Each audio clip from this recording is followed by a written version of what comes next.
मेरे प्रिय भाई और बहनों, मुझे कई प्रकार के विश्वासियों और मसीहियों से मिलने का मौका मिलता है। अजीब अजीब केसेस मेरे पास आते हैं। अभी कुछ दिन पहले एक बहन आई थी मिलने के लिए। सरकारी नौकरी करती थी, अभी रिटायर्ड हैं। उनका एक बेटा इस आश्रम में कई दिन तक रहा। उस बेटे ने कहा कि मेरे घर पे बहुत ज्यादा अंधविश्वास के कार्य होते हैं, हालांकि हम लोग मसीही हैं। तो उस बहन से बातचीत के दौरान मैंने कहा कि आपके बेटे ने कहा कि आप लोग बहुत ज्यादा अंधविश्वास के कार्य करते हैं, आप लोग बहुत ज्यादा जादू टोने पर विश्वास करते हैं। उस बहन ने कहा कि मैं पहले करती थी लेकिन अभी नहीं करती हूं, ना करूंगी। करीब 10-15 दिन तक वो यहां पे प्रार्थना में रही। मैं उसको सुनते जा रहा था। वो बोल रही थी कि मैंने अंधविश्वास की बातें छोड़ दी हैं, लेकिन मेरे पड़ोस के लोग जादू टोना करते हैं और मेरे ऊपर उसका असर पड़ता है। देखिए, मैं दिल का रोगी हूं और मेरे सिर पे बहुत ज्यादा खजलाहट होती है। आजकल मैं गिरजाघर में भी ज्यादा काम करने लगी हूं और मुझे लगता है कि लोगों की नजर मुझ पर पड़ रही है। मैं उस बहन की बातें सुनता जा रहा था और अचंभित भी होता जा रहा था।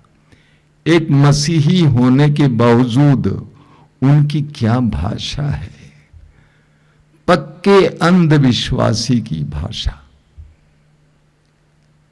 मैंने कई ऐसे लोगों को पाया है, ऐसे विश्वासियों को और मसीहियों को पाया है, देखा है, जो कहते हैं कि हम जादू टोने पर विश्वास नहीं करते हैं, लेकिन पड़ोस के लोग मेरे ऊपर करते हैं। अब मैं उनको समझाने का प्रयास करता हूं कि आप भी अंधविश्वासी हैं, क्योंकि आप जादू टोना इत्यादि पर ज्यादा विश्वास करते हैं। यीशु के सामर्थ्य से बढ़कर आप जादू टोने पर विश्वास करते हैं। आश्रम में आने वाले बहुत सारे विश्वासी ऐसे हैं, बोलते हैं मैं जादू टोना नहीं करता हूं, ना करती हूं, लेकिन पड़ोस के लोग करते हैं जिसका असर मेरे ऊपर पड़ता है। क्या मतलब इसका? आप भी अंधविश्वासी हैं। आपको तो स्तोत्रकार के साथ कहना चाहिए था, स्तोत्र 121 उसके वाक्य 5 से 8, कितना सुंदर वचन लिखा हुआ है। प्रभु ही तुम्हारा रक्षक है, वह छाया की तरह तुम्हारे दाहिने रहता है। प्रभु ही तुम्हारा रक्षक है, वो छाया की तरह तुम्हारे दाहिने रहता है। न तो दिन में सूर्य से तुम्हारी कोई हानि होगी और न रात में चंद्रमा से। प्रभु तुम्हें हर बुराई से बचाएगा, वह तुम्हारी आत्मा की रक्षा करेगा। तुम जहां कहीं भी जाओगे, प्रभु तुम्हारी रक्षा करेगा अभी और अनंत काल तक। एक विश्वासी की प्रार्थना ऐसी होनी चाहिए कि प्रभु ये मेरे रक्षक है, वो छाया की तरह मेरे दाहिने विराजमान रहता है। न तो दिन में सूर्य से मेरी कोई हानि होगी और न रात को चंद्रमा से। प्रभु मुझे हर बुराई से बचाएगा, वो मेरी आत्मा की रक्षा करेगा। मैं जहां कहीं भी जाऊंगा, प्रभु मेरी रक्षा करेगा अभी और अनंत काल तक। इस विश्वास में आपकी ताकत है कि प्रभु मेरा रक्षक है, कोई मेरे ऊपर कोई हानि नहीं कर सकता है। स्तोत्रकार कहता है, स्तोत्र 91, बार बार आप उसको सुनते हैं, वाक्य 5 से 7 तक। तुम्हें ना तो रात्रि के आतंक से भय होगा और न दिन में चलने वाले बाण से। तुम्हें ना तो रात्रि के आतंक से भय होगा और न दिन में चलने वाले बाण से, न अंधकार में फैलने वाली महामारी से और न दोपहर को चलने वाली घातक लू से। तुम्हारी बगल में भले ही हजारों और लाखों, तुम्हारी दाहिनी ओर लाखों ढेर हो जाएं, किंतु तुमको कुछ नहीं होगा। एक विश्वासी की यह धारणा होनी चाहिए। लूकास के सुसमाचार के अध्याय 10 वाक्य 19 में हम पढ़ते हैं, प्रभु यीशु कहते हैं कि मैंने तुम्हें सांपों, बिच्छुओं और बैरी की सारी शक्तियों को कुचलने का सामर्थ्य दिया है। एक विश्वासी को, एक मसीही को प्रभु कहते हैं, मैंने तुम्हें सांपों, बिच्छुओं और बैरी की सारी शक्तियों को कुचलने का सामर्थ्य दिया है। मार्कुस अध्याय 16 वाक्य 17, प्रभु यीशु कहते हैं, विश्वास करने वाले मेरा नाम लेकर अबदूतों को निकालेंगे। विश्वास करने वाले मेरा नाम लेकर अबदूतों को निकालेंगे। लूकास के सुसमाचार के अध्याय 10 वाक्य 17 में हम पढ़ते हैं कि प्रभु यीशु के शिष्य चारों ओर घूम घूम कर सुसमाचार का प्रचार किए, बड़े बड़े कार्य और चिन्ह प्रकट किए। उसके बाद वापस आए। उन्होंने बड़े आनंद के साथ प्रभु से कहा, प्रभु आपके नाम के कारण शैतान भी हमारे अधीन होते हैं, अबदूत भी हमारे अधीन होते हैं। एक पक्के विश्वासी को कभी अंधविश्वासी नहीं बनना चाहिए। कुछ भी आपके ऊपर असर नहीं करेगा। स्तोत्र 32 में पढ़िए, स्तोत्र 32 में लिखा हुआ है उसके वाक्य 10 में, दुष्ट को बहुत से दुख झेलने पड़ते हैं, किंतु जो प्रभु पर भरोसा रखता है उसे प्रभु की कृपा घेरे रहती है। जो प्रभु पर भरोसा रखता है उसे प्रभु की कृपा घेरे रहती है। चाहे कुछ भी हो जाए, चाहे कोई भी कुछ भी करें, दुष्ट आत्माएं होती हैं, जादू टोने की शक्तियां होती हैं, लेकिन एक विश्वासी पर इन सारी बातों का कोई असर नहीं पड़ सकता है। वचन में लिखा हुआ है, किंतु जो प्रभु पर भरोसा रखता है उसे प्रभु की कृपा घेरे रहती है। लेकिन जिस बहन के बारे में मैं बता रहा था, वो बहन डगमगा रही थी। एक मां परिवार का केंद्र होती है। एक मां परिवार का केंद्र शक्ति होती है। अगर वो डगमगाए तो पूरा परिवार डगमगाएगा। जिस बहन के बारे में मैं बता रहा था, पति पत्नी दोनों सरकारी नौकर थे, रिटायर हुए, पैसे की कोई कमी नहीं है, लेकिन परिवार में सब कुछ उथल पुथल है, क्योंकि मां परिवार का केंद्र डगमगा रही है, विश्वास में दुर्बल है। मां को विश्वास को बनाए रखना चाहिए। मां को अपने बच्चों को विश्वास देना चाहिए। मां को अपने बच्चों को संस्कार देना चाहिए। विश्वास में किस प्रकार जीना ये सिखाना चाहिए। इस बात को ना भूलिए, हर इंसान का सबसे पहला गुरु उसकी मां होती है। हर इंसान का सबसे पहला गुरु उसकी मां होती है।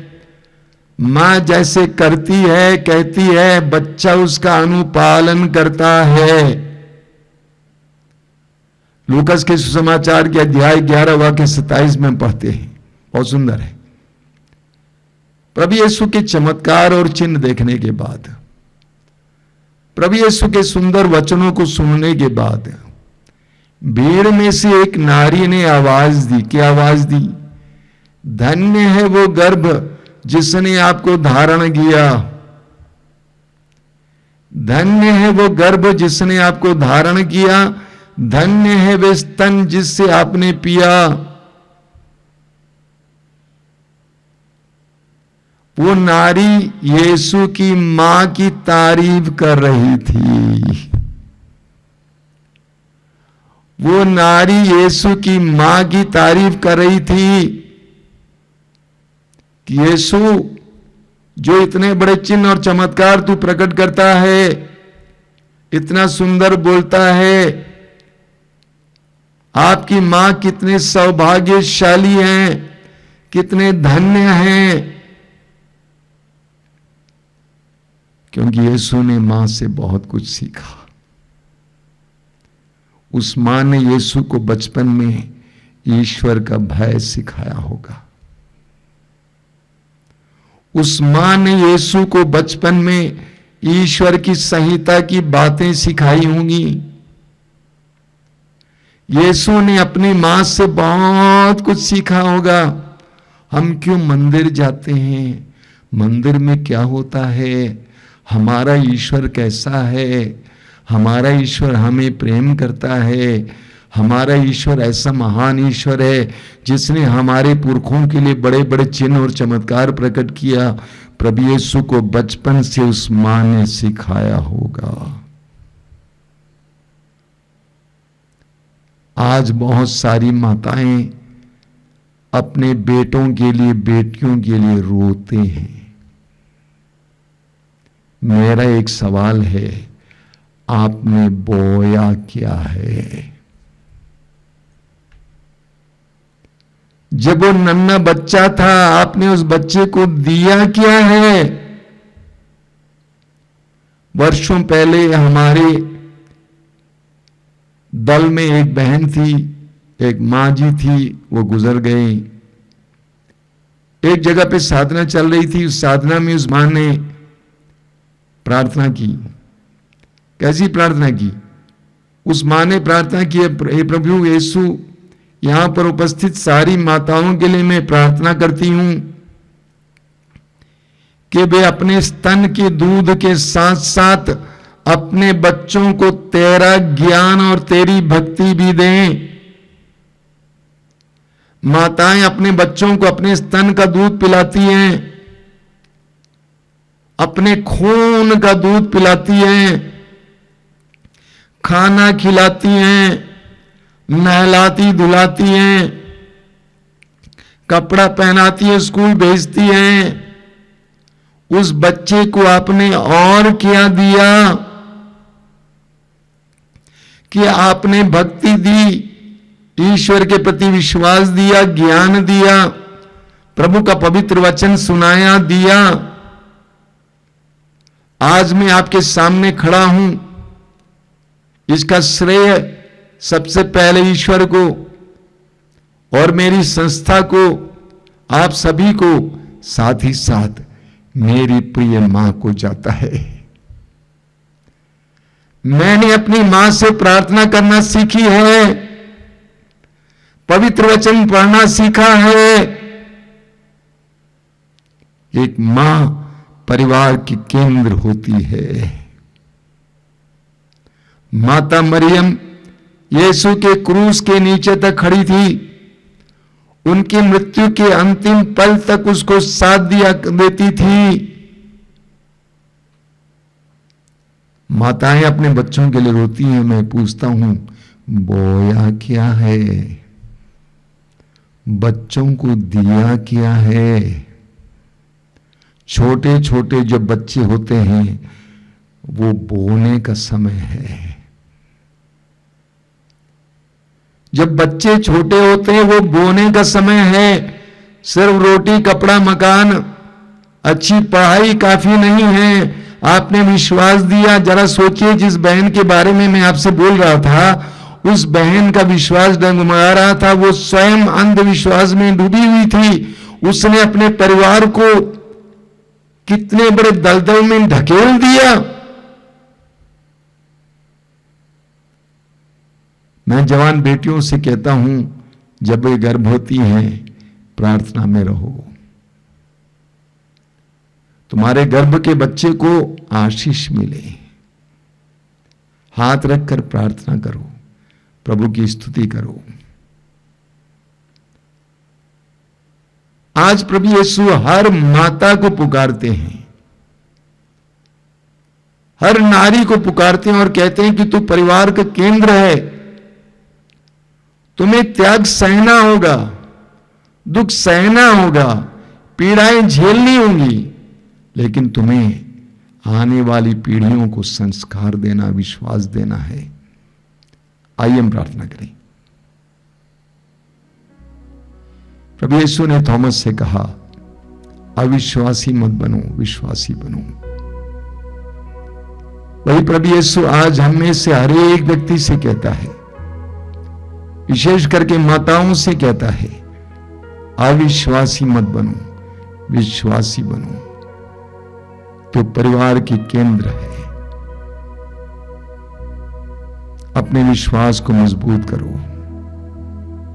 अपने बच्चों को, परिवार के लोगों को विश्वास में इकट्ठा करो, प्रार्थना में इकट्ठा करो, अपने परिवार को बचाने के लिए प्रयास करो, मेहनत करो।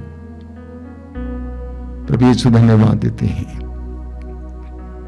तेरे पवित्र वचनों के लिए, आज के सुंदर दिन के लिए धन्यवाद देते हैं। मैं आज विशेष करके माताओं के लिए प्रार्थना करता हूं। परिवार के केंद्र माताओं के लिए प्रार्थना करता हूं। उनके विश्वास को दृढ़ बनाइए, उनके भरोसे को दृढ़ बनाइए, उनमें ऊर्जा भर दीजिए, ताकि वे ऊर्जा बच्चों को, पति को, अन्य लोगों को दे सके। धन्यवाद यीशु, तेरी स्तुति, तेरी आराधना, तेरी